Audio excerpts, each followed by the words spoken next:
Nebraska, Nebraska, here we come.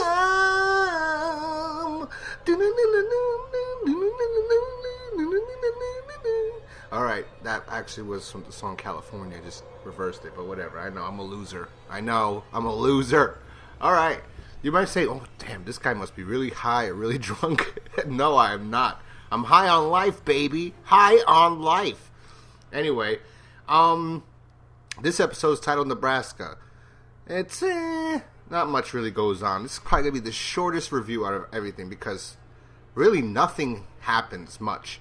Just the ramifications of what occurred in the last episode.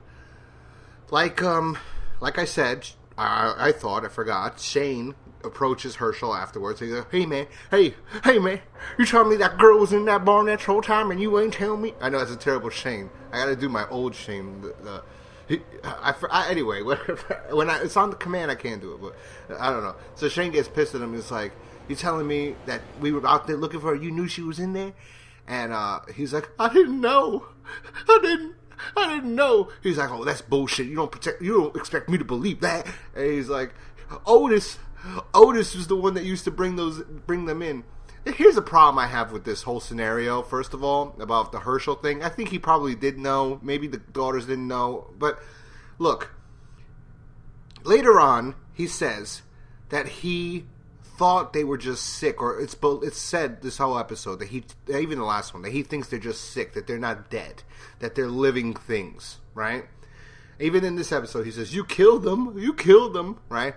But, wait a second. If they weren't a threat, or all of these things, or he wasn't scared, he hasn't seen them kill before, I don't know how his wife got sick, or how his stepson died, why would you need that fucking pole if you weren't fearful of them? And you're supposed to be a doctor. Like, this makes no sense to me. But whatever. So Beth is hysterical. Carol's hysterical. Carol runs away. Oh, yeah. As Shane's talking shit to Hershel, he goes to grab him, and Maggie slaps the shit out of him. And he goes, don't touch him! It was great acting. Carol's, like, gone. Beth went to see her mom, because her mom was in there. And she's like, and her mom, I remember in the last episode, I said, wait, how'd that walker die? She got shot in the face, not in the head. So she came back to life. She tried to attack Beth. They beat the living shit out of her, and she still doesn't die. It takes Andrea to hit him. I don't know what that thing is. A sickle? I think it's a sickle. Kills her with a sickle. Anyway, they're like, we gotta bury our dead. We'll bury Beth's mom and Hershel's wife and stepson and Sophia. When they do this, Carol's like, that's not my daughter. My daughter died a long time ago. She didn't starve. She wasn't scared. She died right away. Maybe she's going to hold some resentment towards Rick. I don't remember.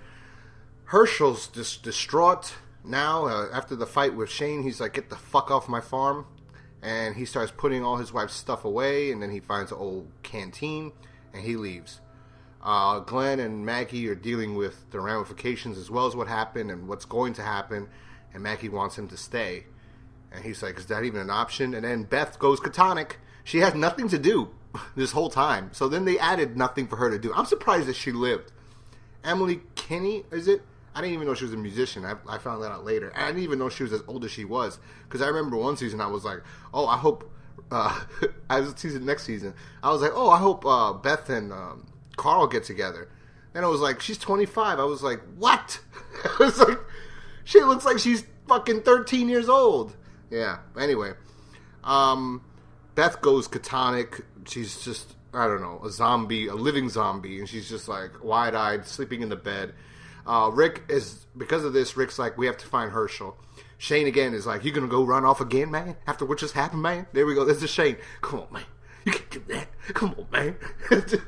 You stupid, man. You don't deserve to live in this world, man. I'll protect Lori. I'll protect Carl. I'll protect everybody. Anyway, so Shane walks away. Lori's like, he's right. And he's like, Rick's like, this ain't for debate. We need Hershel.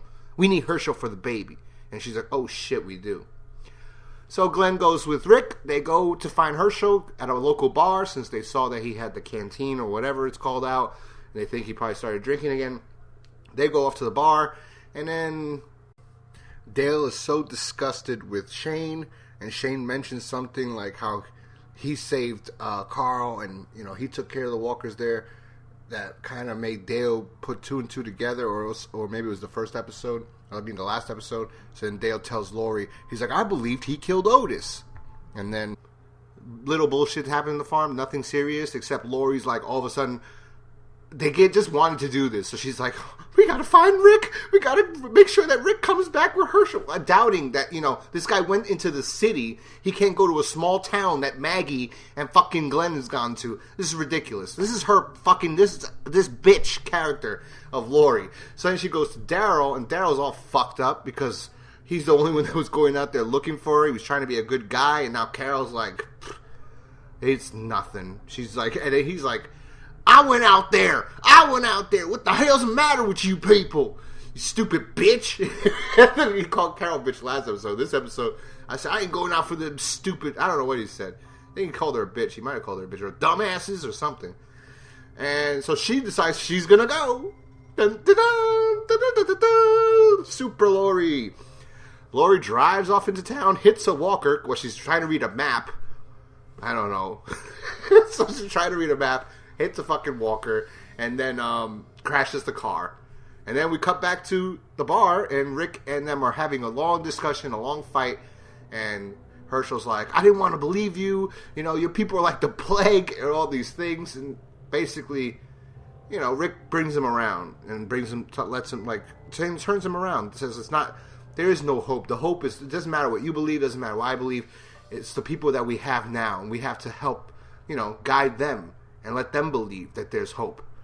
And then Hershel's like, yeah, I will go back. And then these two fuckers from Philadelphia show up, thinking they're all, slick talking city folk coming down here. They're going to torture these little Southerners. They're going to take over their camp, rape their women. We don't know that till next episode. But they start talking slick, and Rick's like, there's no room for you. He already knows. He can tell. He's a cop, so he knows. So he tells, and they still try something, and whatever. One of the guys goes behind the bar after a little tension, and Rick's like, "Nah, you're not coming back." And the guy like goes to go for his weapon, and fucking Rick's just like Clint Eastwood in The Man with No Name, just pow pow, shoots that fucker dead. Turns around, kills the fatso. And Hershel, you kind of wonder where he's gonna go with this. How he's gonna feel about that. And Glenn too, he's kind of shocked. That's the first time he's seen anyone kill a human. A living person. They've been killing walkers, not humans. But anyway, the episode was okay.